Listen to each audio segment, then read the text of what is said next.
Welcome to Dr. Cindy Speaks, regular musings and reflections on politics, current events, and life as a congressional candidate.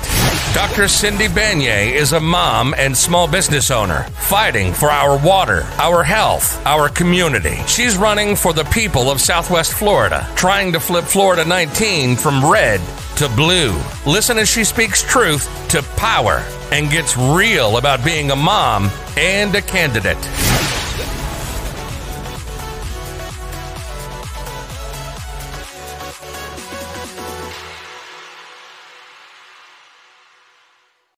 Dr. Cindy Banyai here, congressional candidate for Florida District 19. I'm a mom and small business owner, and I'm fighting for our water, our health, and our community. And I am joining you here today from the comfort of my living room as I am still self-isolating to make sure that my youngest daughter, who is amongst the vulnerable that some people in our country would rather just sacrifice to the economy, and we are staying home here to keep her safe. But I am still running my campaign and my business, and I am here to continue to spread the word about making change in our community here in Southwest Florida. As we have seen, this time here in 2020 has gone from being an incredibly difficult time with the coronavirus pandemic. We have seen the panic to a certain extent amongst us as we are looking at over 100,000 dead in the United States from the virus and the subsequent shuttering of most of our economy and activities around the country, and how that has affected all of us. And that was the beginning of the year, and it was surreal then, as it continues to be surreal to this day.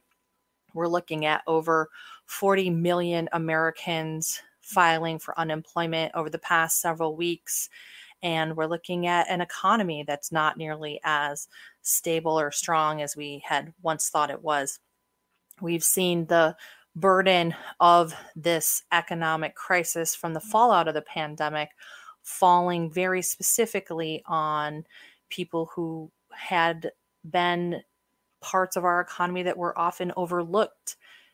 Service industry folks, retailers.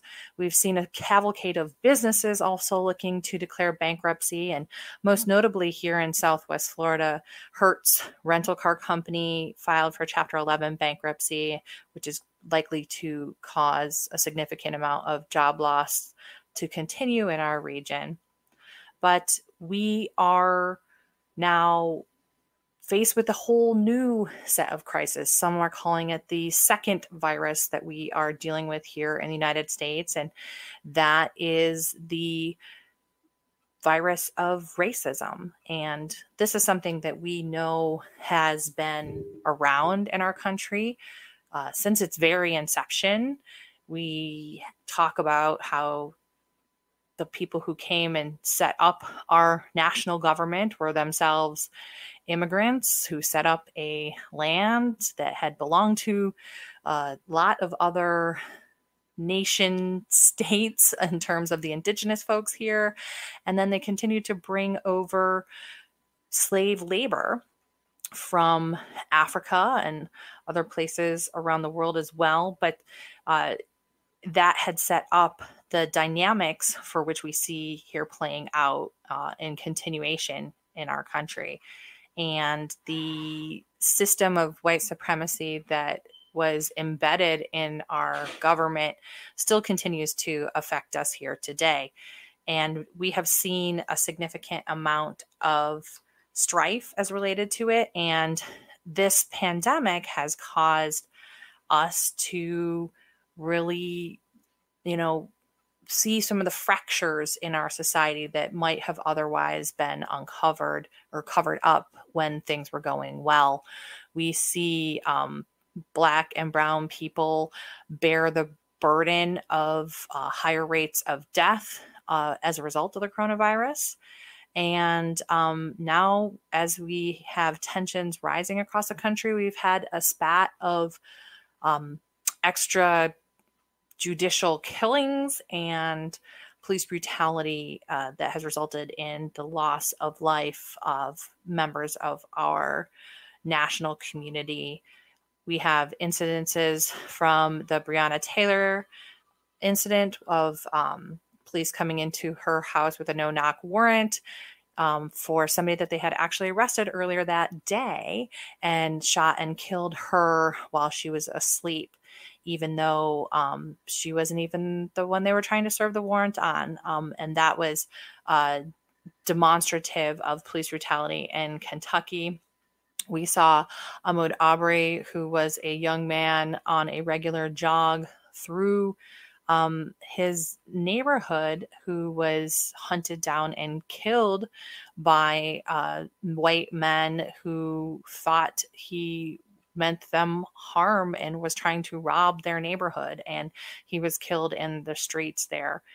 And that man almost got off without anybody being worried about it at all, because he had connections to the police department and the legal system in Georgia. And most recently, we have seen George Floyd, who was killed and murdered by a policeman in Minneapolis. And this seems to have been the straw that broke the camel's back. And now we are looking at widespread protests around the country in response to this, demanding an end to the systemic racism that plagues this country. And I have been dismayed, distraught, upset, worried about it, as many Americans have. And we are fortunate enough here to have the opportunity to re-envision the communities the way that we want them to be. And that is why I have my guest here with us this evening. And I have Chantel Rhodes is here with us. Chantel, can you hear me? Hi, Cindy. Yes. Can you hear me? Oh, yes. Yes, I can hear you. Nice to see you. Thanks for joining us here this evening. And thanks for having me. Yeah, absolutely. I was just giving us a little lead up to what is going on here today in our community, the response to what's going on. And I know that you've been involved in helping to organize people to express themselves around the importance of these issues and the things that are going on in our community. And before we jump into that, I want to give you a proper introduction of whom you are in our community and how you and I have met each other. Right. So let me give a little lead on that. So Chantel is somebody who is a very dynamic person that I met through work in our community, connecting particularly with the Quality Life Center here in Fort Myers. And you know, she has been involved there helping young people in our community. And, you know, she is so energetic and so committed to helping our community. And we connected around the funniest of things, and that we both shared a love for the world and connecting across cultures, and we had both spent time in Asia and China in particular. So, that was a very interesting way. And so I think we were very memorable to one another because of that shared experience. And, you know, but I so admired her work and what she's been doing to help our community. And, you know, I think that it's particularly admirable around what's going on now. But before we jump into that, Chantel, just tell us a little bit about yourself and what you've been doing in our community kind of leading up to where we are right now. Okay, and thank you for that. So basically, I was born and raised here in Fort Myers, Florida. And last year, I returned from living in China, like you mentioned, and I started to work at the Quality Life Center. I was fortunate to join Mr. Muhammad and so many other staff members who had been doing a great work in the community for quite some time, especially as it involves children, not just children, but their families as well. And recently, with the death of Mr. Floyd and us calling for the arrest of that officer, we have seen such great support here locally in Fort Myers, and people just wanting to get involved and demonstrate and express how they feel about this matter. So the past couple of days, I've been joining with random people, strangers. We met through Facebook, a couple of us, and we said, basically, let's get together, let's organize, let's choose a day, let's choose a time and a place where we will invite others to join us to peacefully protest. Yeah, that's so amazing and so needed. I know there was a lot of people locally here in Southwest Florida who were looking for, some leadership to be able to express their grief and their outrage, and just kind of come together peacefully to express the desire for things to change. And so I think we appreciate you and the others who had stepped up to fill that role. So why don't you tell us how that came about? So how did you get into this space of helping to organize and coordinate these protests, these, gatherings? So I attended a rally down at Centennial Park on Saturday. It was a nice group of us. The police was present to help us. And people started to say, okay, well, what's next? I don't necessarily know who put on the event on Saturday. There was, from my understanding, not a single organizer, but again, a group of people. And I got a friend request from someone named Nicole. And she had already established a peaceful protest group. And what I did was just started to add all of my friends from Facebook to this group. And before you knew it, it grew and turned into something else. And we all met downtown on Sunday at the police department. And that's where we saw a gathering of I think the number was about 300 people, 300 participants or more gathered as a result of Saturday's protest. So over double the size of the first gathering on Saturday. Wow, that's really amazing. And I actually really love and appreciate you explaining how this came together organically. Somebody had started it and got you involved, and then you were able to leverage your connections to get people to come, knowing that there was this need in the community. And I really appreciate that, because I know that is the heart of these kind of grassroots types of organizing.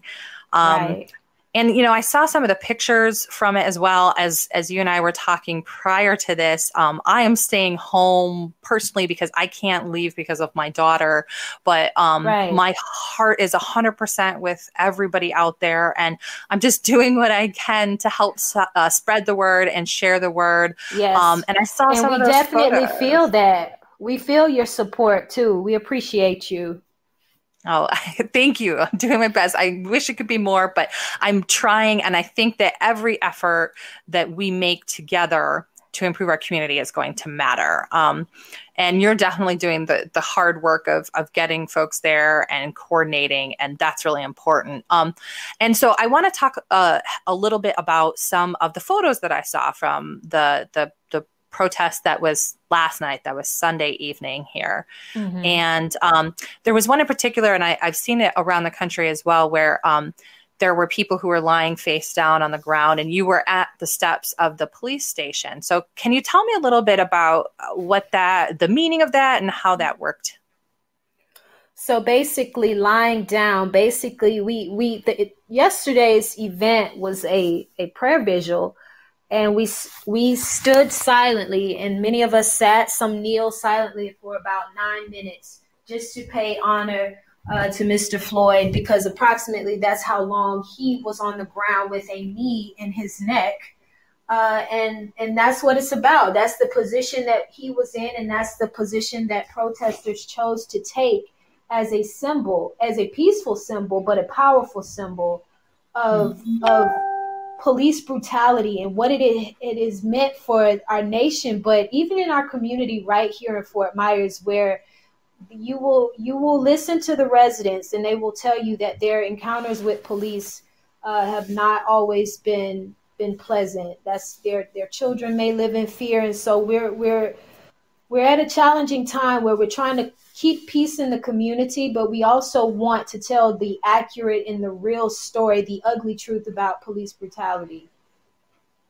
Wow. Yeah, you're right. It's such a powerful symbol, and to pair it with the time that Mr. Floyd had been under the knee of the officer was very, very powerful statement. But I want to pick up on what you had just started talking about here, which is in our own community here. So can you share with me some things that you've heard from around the community in terms of police brutality, or some challenging relationships or relations that the police department, the Fort Myers Police, or any of the other offices around here have had with the community? Okay, so yeah, I think there's a general feeling of discomfort, of distrust when it comes to local police officers. I don't have any specific examples. I know at our rally on Sunday, a couple of the parents spoke out. One of the parents in particular, her son was murdered, and I don't think they found her son, the murderer. And, so you have all sorts of feelings. But in general, there is this distrust. And me personally, I don't buy into this narrative that all police are bad and F the police and, all of this stuff. I don't personally believe that. However, I do think there has to be a reach from both sides, from the community as well as the officers. And so I personally asked some of the officers from Fort Myers Police Department to join us in protest, to demonstrate to community members that there was a reach back. There's us reaching towards them for unity and for answers and for support, or just to say, hey, I see you and I recognize the pain that is happening in your community. But those officers informed me that they discussed it amongst themselves and they decided to stay out of it altogether. In some cities, I know Miami in particular was one of the ones where the officers, they took a knee. They were holding signs with protesters saying, hey, we are in this together. And I haven't heard anyone defend the actions of this officer by saying, hey, that was okay, or that was just a mistake. Even Donald Trump made the statement that did not look good. And not only did it not look good, that should have been handled a totally different way. So what we're seeing now is a demonstration of outrage, because too often we get worked up, we riot, we take to the streets, and then we are met with a not guilty verdict. And that is what we are hoping does not happen in this case. Yeah. Yeah, you're absolutely right to point that out, because there are several parts to the system, right? There is the accountability within the police department of what happens when their officers are engaging with the community. And then there is the political will around the state attorneys and whether or not they're going to charge and prosecute those officers. And that's where we get into the issues around qualified immunity and actually how hard it is to keep police officers accountable when they do act out of line, which Derek Chauvin was very clearly out of line, as were the other officers that were complicit in his actions. But it becomes increasingly difficult. And we have a system too where the state attorneys, they want wins. And so they're often seen as on the same side as the police officers. So they don't want to disenfranchise essentially their route to the most wins. So we have a system that's kind of inherently built against holding police officers accountable when they do act out of line. And I think that ends up being a big part of what people are railing against at this point too. People are tired. People are absolutely tired. They are fed up with the stories, with how the story is told from start to finish. You know, I believe the first autopsy report said that what he died from other causes, right? Not associated with him basically being smothered to death. But there was a different report that said something totally different today. So it just creates, again, this distrust. Who can we trust? Who can we count on as far as our government, our elected officials, as well as our police departments? Who can we count on to tell the truth about what happened and to hold up a standard of justice? Yeah, absolutely. And I think that here in Fort Myers, we've had a lot of problematic incidences. And I think mostly the bulk of it seems to be around inaction when bad things happen in the Black community. I know that I attended a community forum on the Fort Myers Police Department 2 years ago now, specifically when the Free report was coming out, and we brought in Chief Diggs, and he had been on the job for a while trying to revamp the police department. But in that forum, I witnessed several people from the community come out and hold them accountable for the lack of follow through when it comes to investigating murders in the community, and just doing that basic police work that they were supposed to be doing. I mean, I think that finding people and holding people accountable through that quality police work has been an issue of concern in this community for sure. And I remember the little boy Andrew, who was shot. Andrew Foss, that's right. Yes. And that's still unsolved, right? Right. From my understanding, they thought they had the person that did it, but it is an open case. It hasn't been solved. That's correct. Yeah. So, it's been a long time trying to reform the police department. And I know that within the Free report, there was also instances of internal, racial issues in the Fort Myers Police Department. And, I believe that there's been some progress made, but I think that there's continues to be a need for reform even here in Fort Myers.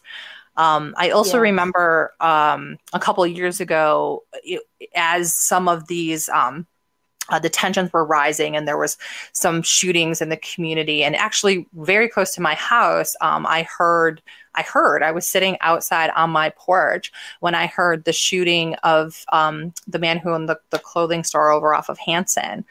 And that was, that was kind of attributed to this, proto kind of gang activity. That case, I believe, is still open and unsolved. But even prior to that, as some of those tensions were heating up, I remember that one of the discussions that was essentially kind of put out there by the police department was, well, let's just close off the roads through the Dunbar community and limit the amounts of entry and exit points so we can kind of see how people are coming in and out and monitor it.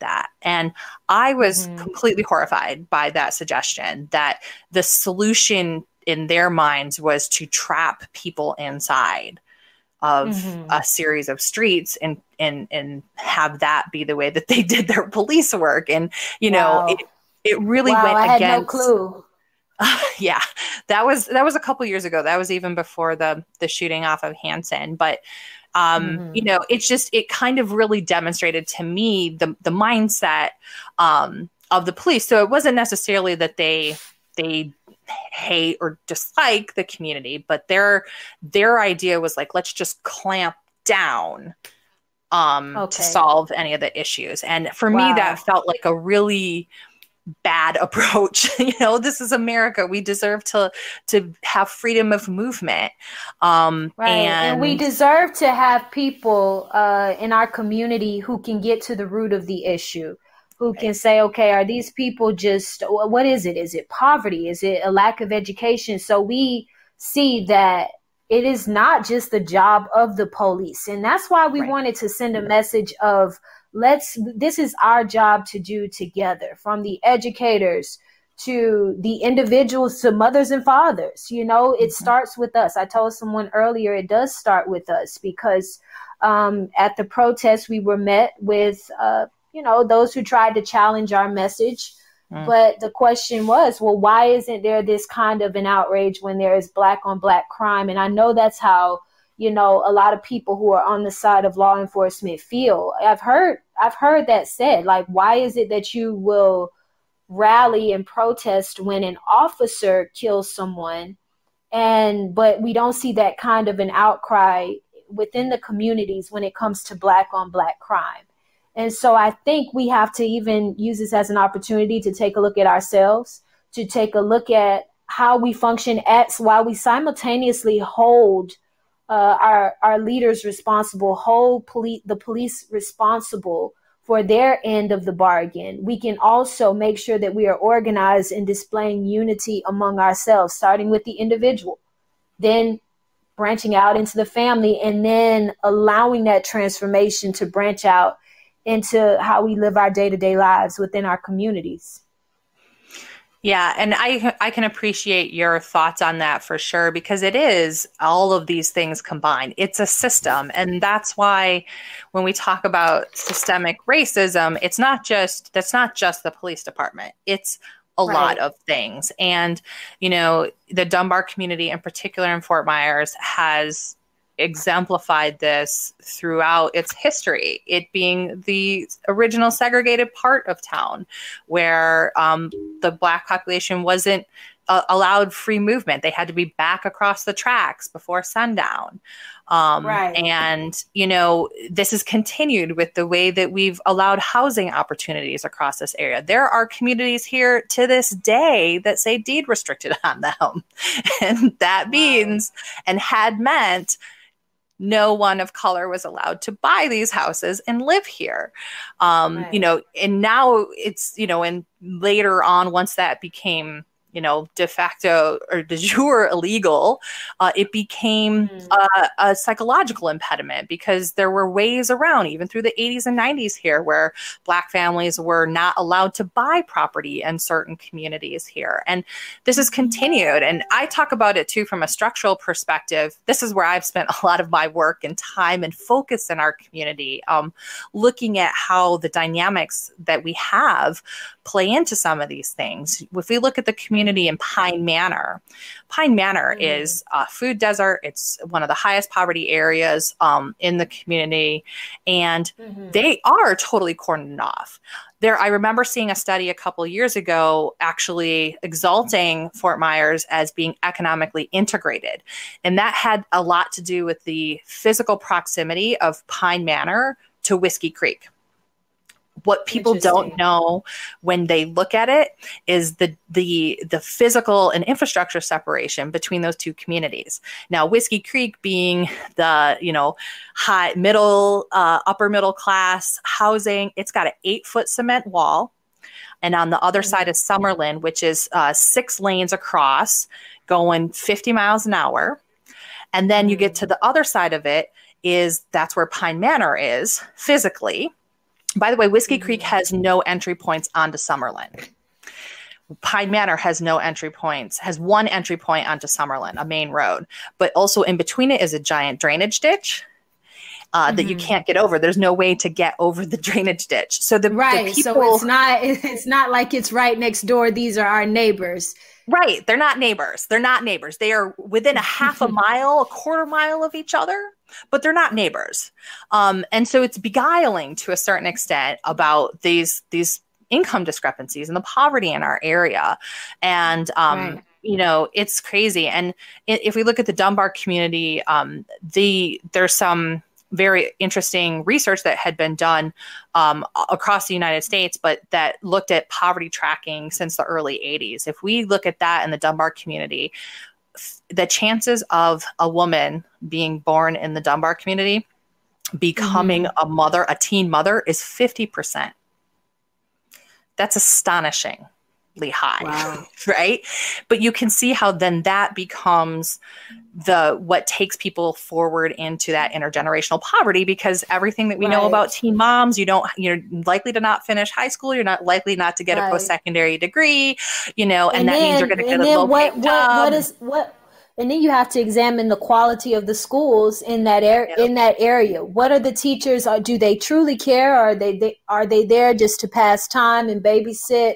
How are they dedicated? And you have to look at all of these things, and it continues this god awful cycle of defeat, of oppression. Mm-hmm. Absolutely. It is oppression, and it's systemic oppression. And that's what, one of the things I've been trying to help educate people on is this research that's there. The other thing that came from that poverty study that was out of Johns Hopkins University was the social mobility factor, and the fact that 36% of the people who were born in the Dunbar area code never leave. They never leave. 36%. Yeah. So that means, and it's not like that throughout the rest of the areas. So in case anybody's wanting for comparison, people have the ability, they're not typically born in the same zip code and live there their entire life, but that's really high in the Dunbar community. And it really, again, speaks to the oppression and the lack of opportunities that people have to get up and out. There is no bootstrap pulling when you live in a food desert, and you have, like you said, educational options are limited. Transportation options are limited. There's a significant amount of teen mothers, which have a significantly higher rate of poverty. And it just goes on and on. So it really, I think it becomes a really problematic situation where people do not see any future for themselves because of what is there. And that can be incredibly hard on your heart.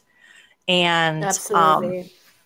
And so I feel that, I guess, I'm going to recognize my own privilege here and say, I can feel it. I can see it. I see it in the data. We appreciate that. Yeah, we appreciate that. And you see more and more people saying, hey, okay, I realize that I am speaking from a place of privilege. And even myself, compared to some of those people with the statistics you just highlighted, I would be considered coming from a place of privilege compared to them.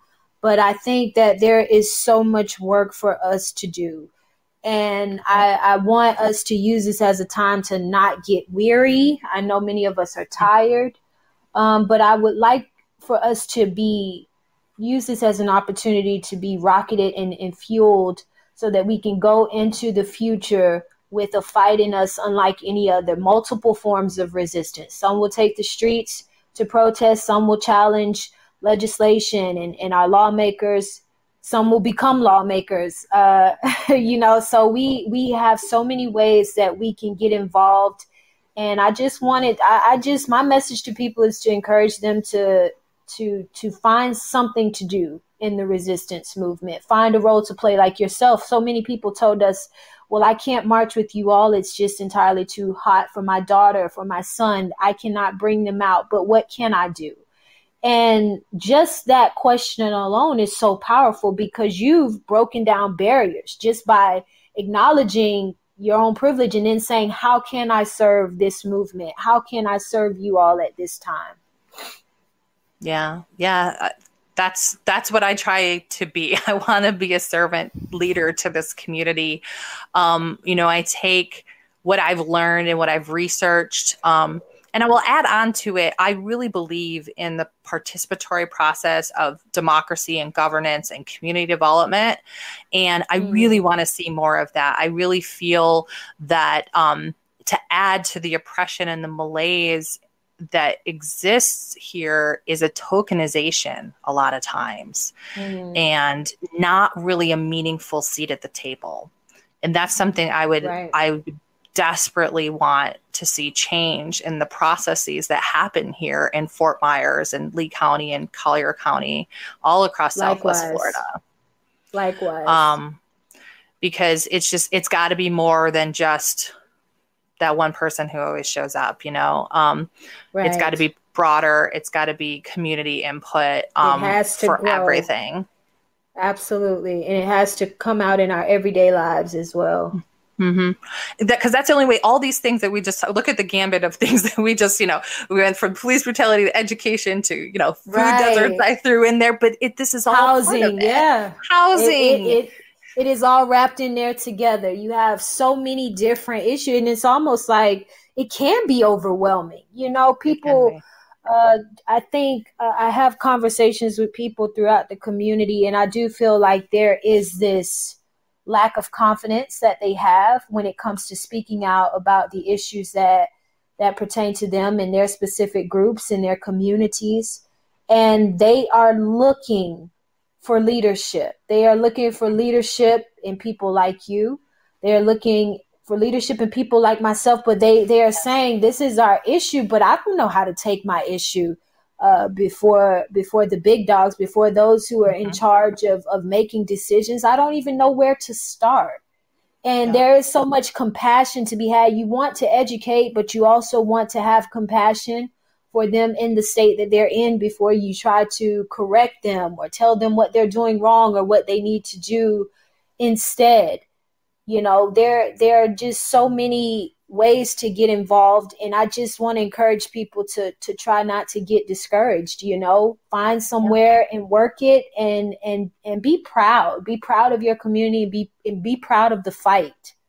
Yeah, absolutely. I 100% agree with everything you just said. Actually, it's like, it's giving me this feeling to keep going in my heart. So I hope everybody felt that too, and I want to add on to it.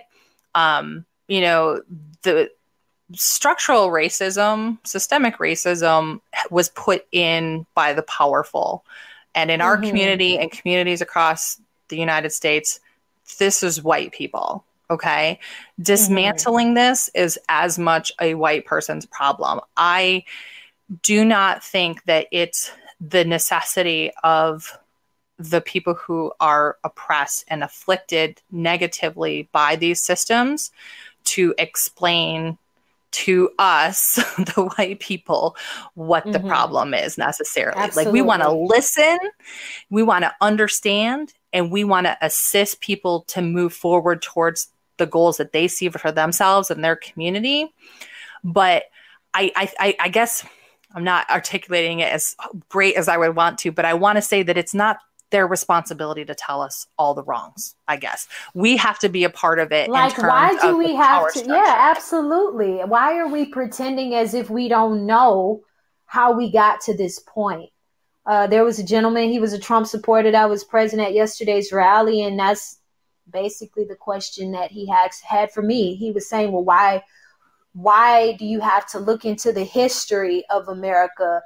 Why are you looking to the history to dictate how you move forward? And what I explained to him is that the history of America and oppression from the times of slavery to where we are here today in 2020, that matters. Because when we see situations where there's police brutality and there is very little outrage or outcry from those who are part of that system, that shows you that this is a pattern that needs to be disrupted.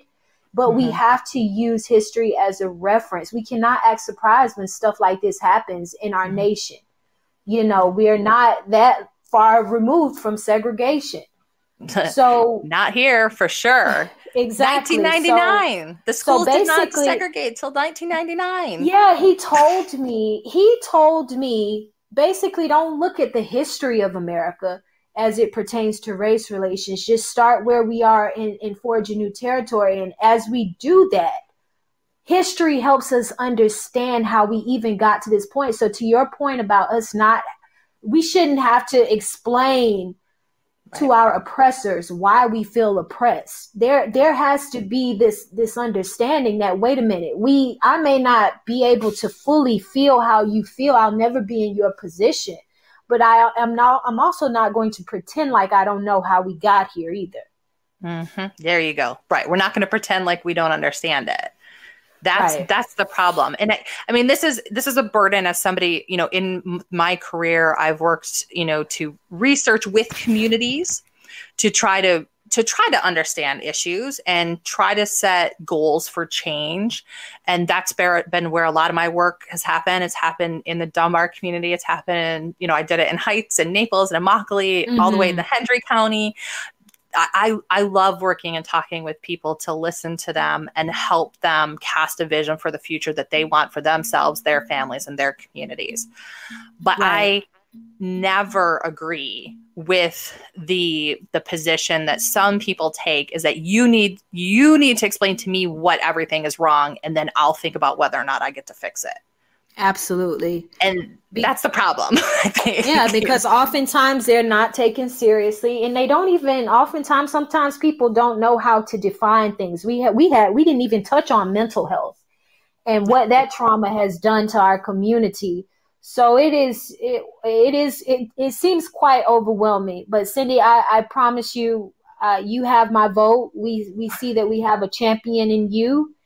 And I just look forward to supporting you because, like you said, we need assistance and support from all sides, from all walks of life. Every time, and I think at one of the rallies, I think the number of white citizens outnumbered the Black citizens. And so that is, Black Lives Matters on the shirts, in the signs of white people, was something that I can say I was definitely proud of. I was definitely happy to see. That's good. And I think that we do have to come together in unity around it. And we have to listen and have to guide, and that's what I've been trying to do, guide that discussion. Because like you said, not everybody's going to be able to articulate it. And how can you articulate, decades and decades and decades of policy that have kept you down? And how can you articulate every single interaction with a police officer that was negative? You can't even remember all of it a lot of times. It's just pervasively there.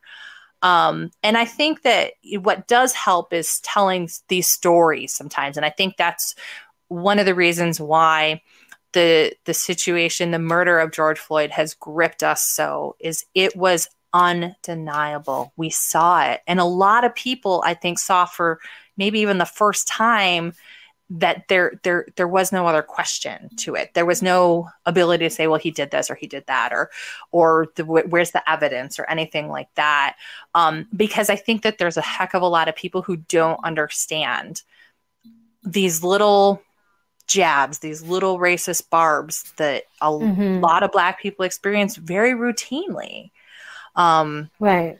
And I'll tell just a quick story, and then I want to ask you about the vision for the future. Okay. But I have, I actually worked putting together a series of roundtables a couple of years ago, right after the 2016 election, and convening different groups of people, conservatives, Republicans. I had women and Latinx communities and Black community folks coming together and just telling me what was going on and what they were thinking and about the divisiveness in their country. And I actually had a friend of mine who had participated. He's well known in our community. His name is Magic Benton. And he was a football player for the University of Miami. As a wide receiver. He's a very, well-respected person in our community. He was a hotshot football player guy, but generally a nice guy, never did anything to hurt anybody. Always smiling, always laughing, always happy with everybody who met him. And he had told this story about how he would have like piles of hate mail coming to him as a university student playing football. Wow. Just saying really negative things about him and, every, pejorative word that you can think of, just trying to knock him down from the position that he was in. And like I said, he was a football player, he was a football star. And that really struck me as a story because people don't realize that he had this bag of letters, handwritten letters. It was the 90s. He's getting old now, but, but handwritten letters about just nasty, nasty, nasty stuff. People took the time to write. Imagine what that does to a person over time. Yeah. If you may not even realize the effect that it has on your self-esteem going into the future and how you can even perpetuate that onto others. and it continues this vicious cycle. Yeah. Yeah, exactly. But I think, telling that story, these stories, all of them, every one that we can get out to folks helps to create that picture, because I think some people, they don't even know that that happens. If you're a white person living in rural America, you don't have any friends who are Black or from any different ethnicity than you are. It's a hard thing to imagine that somebody would, for instance, take the time to write a handwritten hate letter to you. But when we say that happened, acknowledge that happened, maybe we can make it more real, and we can get more people on board with understanding it and acknowledging it. And we don't have to have any more completely blatant incidences like the murder of George Floyd to galvanize us to action. Right. Wow. That's my hope. But we'll keep working behind the scenes too. People like you who are stepping into a space of organizing that's so important. And I appreciate that. So I want to leave on a high note, because I feel like we got into very heavy. And that's what, and it's gonna be that way. The conversation, and even right now, my mind is like going off, and it is not an easy topic to challenge, to take on. And it can get heavy, but there are moments of light. Yeah. And I know, and I admire your courage too, for, speaking with me here, for putting yourself out there to help coordinate and organize these protests. It takes a lot of courage and energy. And I admire that. I really do. And I thank you for it. But let's talk about the visioning in the future. So, because this is what I think we can get down in the dirt. And like you said, it can get real. It's heavy, and it feels like there's no way out if we just look at all the stuff that's bad, because there's a lot. Let's talk about what we want to see that's good. So tell me, what would you want to see moving forward?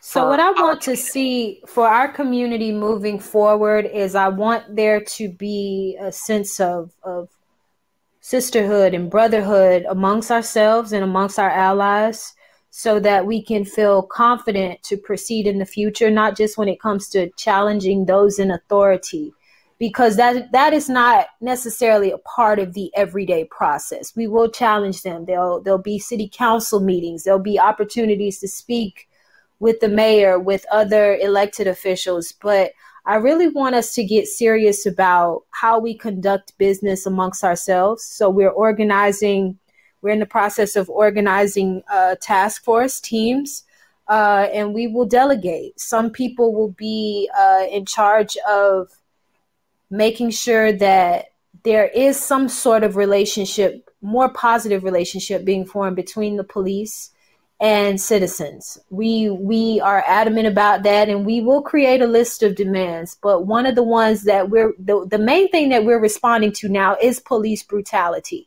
So the murder did not happen in our community, but the harassment happens every day. There are children who literally they're not taught to see police officers as friends, or police officers as people that will help them if something goes wrong, or police officers as people that they can trust. So we want there to be peace in the community, but we realize that starts with building trust.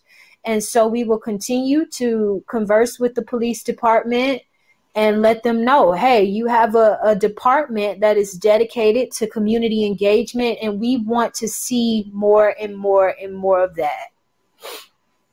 And it's just an ongoing process. Yeah, things will evolve over time, but I truly look forward to us having more unity among ourselves.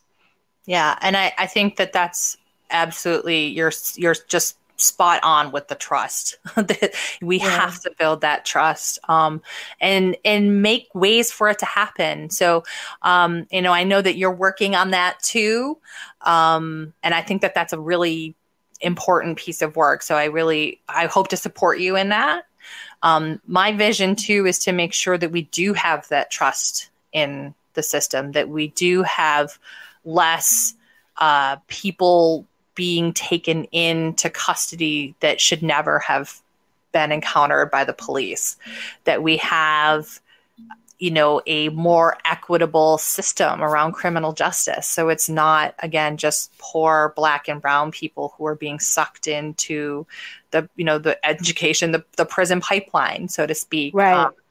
That's part of this, my quest too. And my quest as a somebody who wants to be that servant leader to the community is to start to dismantle some of these things that we know from data that these are happening, and that we know with the data there's a lived experience that happens to real people in our community. Absolutely.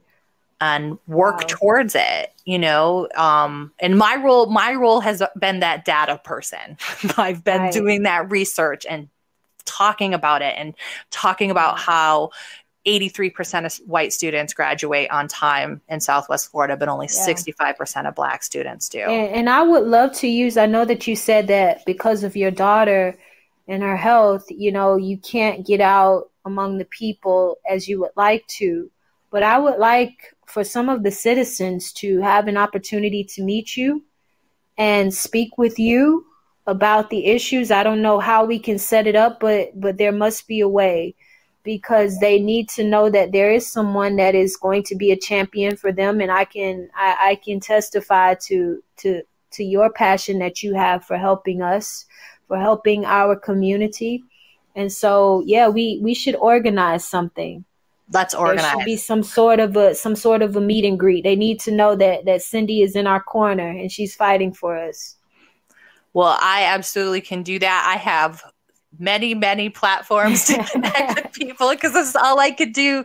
But it's so important to me to keep up the fight and to take the skills that I have, which are data analysis, you know, speaking out, and, you know, getting this issue out in front of the leaders. I've built my career here in Southwest Florida on that. And I tell people, I'm convening you to talk about this issue, and then I'm going to put it in report, and I'm going to put it in front of the officials and the organizations so that they can hear you. I help people to gather those thoughts and to put them into actionable items so that funders can fund them, and, you know, officials and government people can do something about it. That has been my passionate work for so long. And I really would love the opportunity to connect more with people on it, because I think it's so important, because it's not just only my ideas.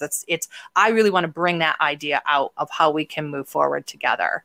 And we, you know, need people like you. And I know that you're doing some coordination to build that trust with the police department. And that's really important work too. We need that space, and I'm happy to help where I can with that as well. Absolutely. Well, we're in this together. This is our job to do together. And I appreciate you having me on and allowing me to be a part of this conversation. And I look forward to many more conversations with you in the future too. Absolutely. It's been my pleasure. I'm glad you came on. I want to hear from you because that's what matters, is this connection, and, you know, to also recognize and appreciate the efforts that you have. And so before we leave here today, because we're gonna get this out on the air to everybody across our podcast broadcast stations. I know that there are additional gatherings coming up. Can you tell us a little bit about that? So as far as I'm concerned, I think people will gather every day for the rest of this week and perhaps next week as well. So tomorrow we will meet between 5:30 and 6 at the Fort Myers Police Department, and we intend to march. We have a designated route.